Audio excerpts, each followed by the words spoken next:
On this segment of the Chundria Stanback Show, my special guest expert is Dr. Ryeal Simms, who's a licensed and certified relationship coach.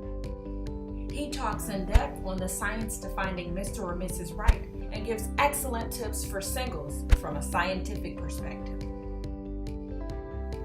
Hey, it's Chundria, and I am so excited to have my special guest today, Dr. Ryeal Simms, the relationship doctor. He is the expert of all experts, and he's here today. We're going to talk about the science to finding Mr. or Mrs. Right. How you feel about that? Yeah. Now tell me, how long have you been a relationship expert? Maybe 30 years. Oh, wow. Longer. Okay. And how does something like this come to be? You just set out to help people, to educate people? It all started off in Chicago. As my hometown. As a vocalist. I was singing in a group, and we had to write songs and dance songs, but I was always writing love songs. And people were like, "Oh man, why are you always writing this love stuff?" You know. And then later on, I got into the film industry, and I was always interested in the love theme type films. And people were telling me, "Wow, you're pretty good. You know, you should really talk more about relationships." So I decided to go back to school. Wow. And became a facilitator. Then I became a relationship coach, certified. And that wasn't enough, because I wanted to know a little bit more about why we do what we do from an ethical, bio, psychosocial, and spiritual point of view. So I went back to school again for psychology, and then that wasn't enough, went back, and then went back again. And so here I am. I wanted to know, I specialize in neuropsychology. Okay. So I talk about why we do what we do, and what's going on in the brain, and biology too as well. So I think it's very imperative to understand those things, because it brings it full circle about relationships, you know. And I talk about relationships in general too, but I think it's very important to understand why we do what we do.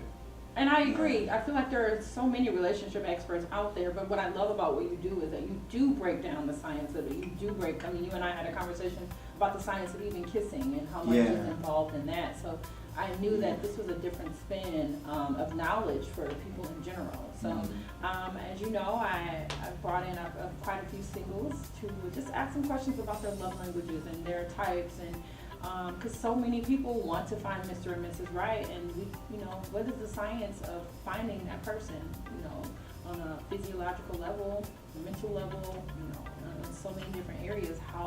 What is that? So my first question for you is, what's the easiest way for singles to get out of their own way? I feel like sometimes we overthink things. Sometimes we're set in a way that what is the easiest way? Yeah, I think one thing is very important in general. I think it's very important for people first to take out time to know self, and also to make sure that you detox from your last relationship, and that's very, very important. Once you're detoxed from the other person, then take that opportunity to get to know self, right? And knowing self is understanding your non-negotiable requirements, your needs, and then your wants. Because for a while we've been taught our wants. And I want a man or I want a woman that's so beautiful, have a nice body, or a man that's making six figures, got a car, a house, and all that. But actually, those are material things, right. And those are also. We look at the woman, and that's a good thing too, though, if she's beautiful. To be physically attracted to her. Physically attractive. But the thing is that we have to really understand what it is that we're really looking for. And that's when you take out that time to actually know what your non-negotiable requirements are and what your needs are. And just for a quick example, I usually use, if you're making a meatloaf, and whatever the meat is, if you take away the meat, can you still make the meatloaf? No, but most people try to. Most people still try to make a meatloaf without that meat. Right. So let's put the meat back. And so we put the meat, and we put all of my ingredients together and everything, and we got all that together. And now I need heat, right? So I get the heat, put it in the oven, and it's done. Now it's dealing with your wants, because you can put whatever you want on top of the meatloaf. Right. You can put turkey gravy, mustard, barbecue sauce on, and those are your wants. But your non-negotiable is that meat. Right. You know, can you take that meat away? You know, you're not. So understand what your non-negotiables are. But in order to understand what your non-negotiables are, you got to understand who? Self. So you take out that time. That's the beauty of being single, is taking out that time and getting to know somebody else. Getting to know yourself, right. which is that somebody else that didn't really realize. Because a lot of people are like, what is knowing yourself, right? Or people saying, I love myself. So I usually ask them, what does that mean? You know, how do you measure that? How do I know that you love yourself? Right.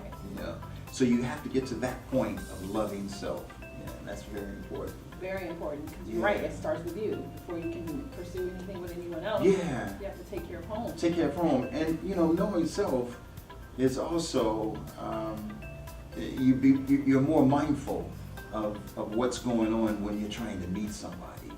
You're more mindful of what's happening with your body. Now, scientifically, there's a thing when we meet each other, it's actually, you're actually smelling each other, actually, and it's our DNA, our immune system, right? Right. And it's something that so-called the major histocompatibility complex, and that is the opposite match. Like a lot of people say, well, you know, it's really a debate whether. I'm trying to think of one of the sayings when people say, oh well, no. Opposite doesn't match, or opposite attracts, but actually it's the opposite match.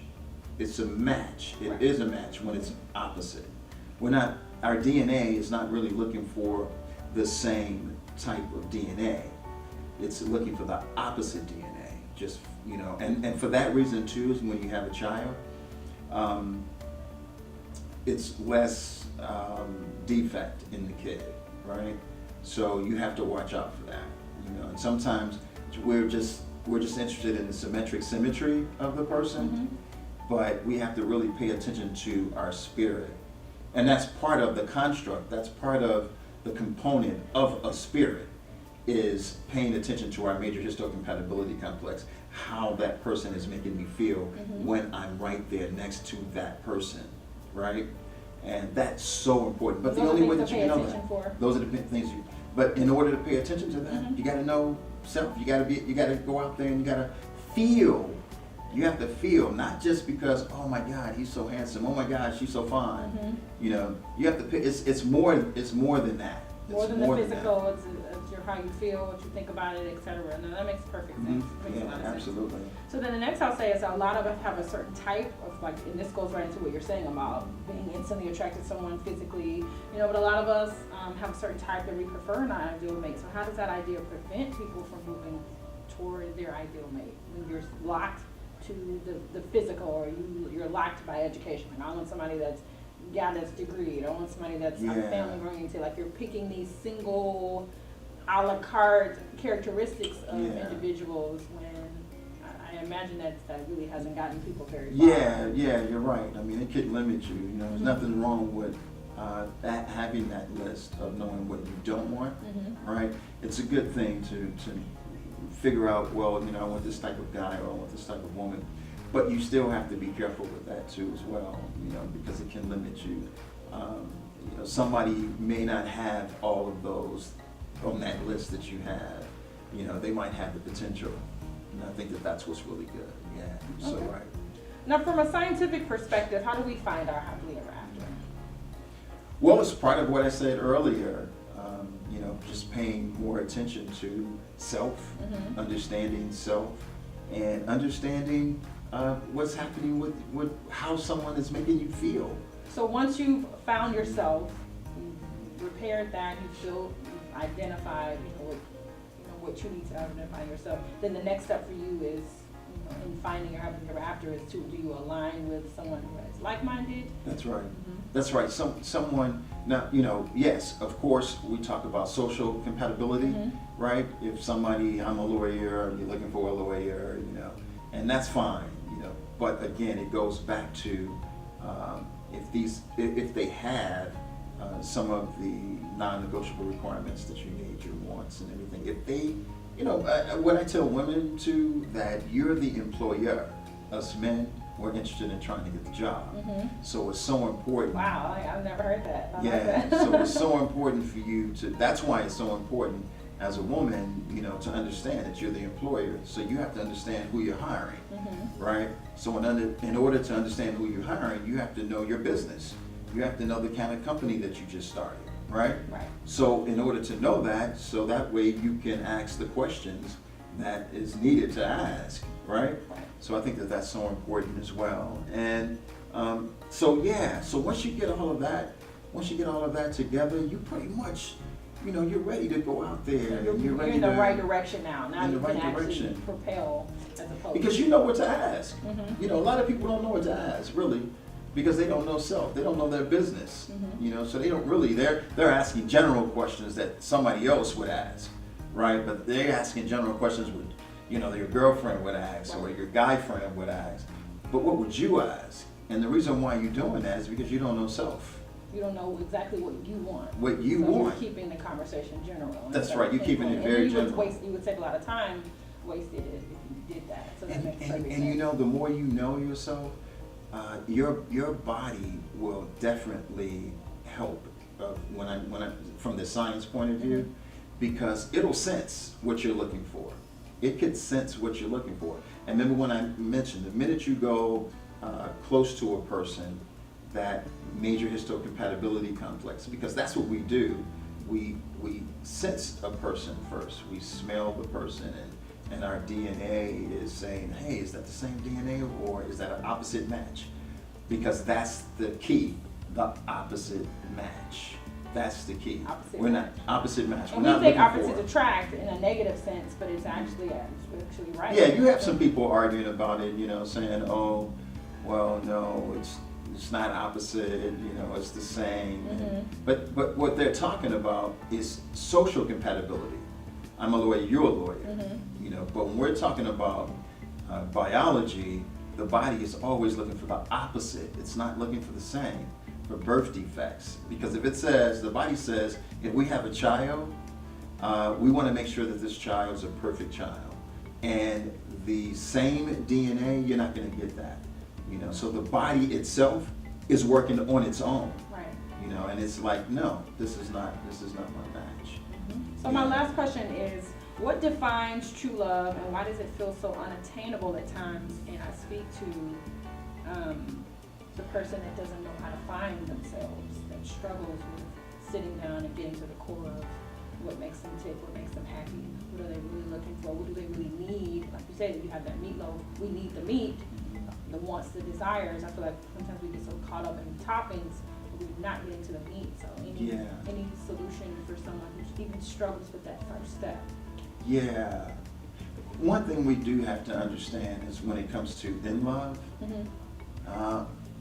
in love actually takes no effort. In love is really easy to happen. In love is something that we can do just in love at first sight. In love is not something that's hard. True love is actually something that we have to put effort into. And a lot of it. And a lot of effort, because we don't have to put effort in falling in love. There's no effort. You talked about the oxytocin? Oh yeah, oxytocin, phenylethylamine, serotonin. All those different hormones. All those different. And it'll give you the feeling that you are in love or that you are happy. Oh yeah, absolutely. And that's why we have to be careful too, being intimate really fast. Because when we're intimate really fast and we release the oxytocin, because the oxytocin is the bonding chemical. It actually bonds us together. So if a female is actually having a baby, or when she's having a child, she's also releasing oxytocin. That's what bonds the mother and child together, as well as breastfeeding too. So the bonding chemical, when we bond with the oxytocin, you think actually that you're in love, but you're actually thinking about this person because, hey, this person actually released my oxytocin. And that really has nothing to do with that. And it has nothing to do with that person. It has nothing to do with the relationship. You don't even care about wanting to know more about that person. All you know is he made you feel good, Mhm. or she made you feel Right. good, right? Right. Because that's the guys, we have a little oxytocin too as well, right? And that oxytocin will fool you and make you believe, that you're actually in love. Okay, well, I got some great takeaways today, and the main thing I can hear for people out there is to be true to yourself. Be true to yourself. Find what you want. The key to finding Mr. or Mrs. Right is to start with you first. That's right. Find you first. Find you, sir. It's the same. Am I saying? Respecting yourself is knowing yourself in order to love yourself. Love it. Well, thank you so much for coming today and talking to me. I feel like you've been so great, giving such rich information. So love to have you back sometime soon. Absolutely. Okay, thank you so much. Thank you. Bye-bye. Bye.